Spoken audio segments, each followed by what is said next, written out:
4 chapitres principaux, hein. C'est de la gestion de risque. Donc être capable de capter, identifier, quantifier et traiter des risques. Si demain vous êtes soumis à DORA, je vous invite à rapidement mettre en place un SMSI de manière à être capable de capter justement toutes les vulnérabilités, les failles, tous les défauts qui peuvent amener des risques. Sinon, il va falloir travailler d'arrache-pied.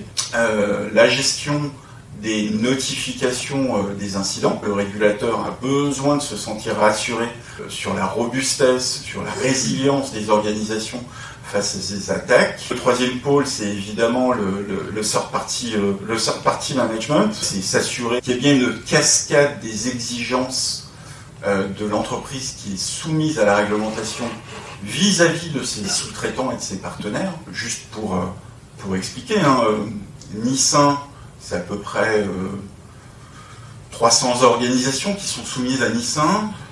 NIS 2, la LMC prévoit plutôt quelque chose comme 18 000. Pour DORA, ça va être juste colossal. Colossal, parce qu'on imagine bien que des organisations financières ne gèrent pas leur IT par elles-mêmes. Elles ont des partenaires, des sous-traitants. Et donc, à travers cette partie de third party, enfin de gestion de risque tiers, ça va cascader toutes ces exigences sur l'ensemble des sous-traitants.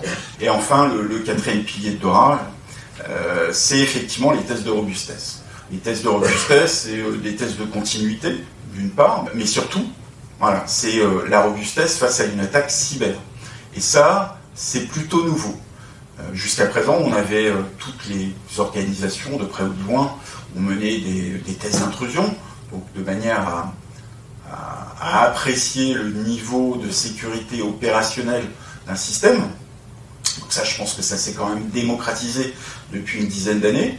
Depuis, on va dire, 4-5 ans, il y a des exercices de red teaming, donc où là, on donne mandat à une société pour pénétrer le plus loin possible pour atteindre un objectif qu'on lui a fixé. Le régulateur prévoit à travers DORA des tests encore plus poussés et des tests qui sont standardisés. Là-dessus, il y a quand même fort à parier que ces tests-là se basent sur un framework de tests cyber qui s'appelle Tiber, qui est décliné dans chacun des pays, et qui vise justement à rendre beaucoup plus palpable le niveau de robustesse d'une organisation face à des attaques de ce type.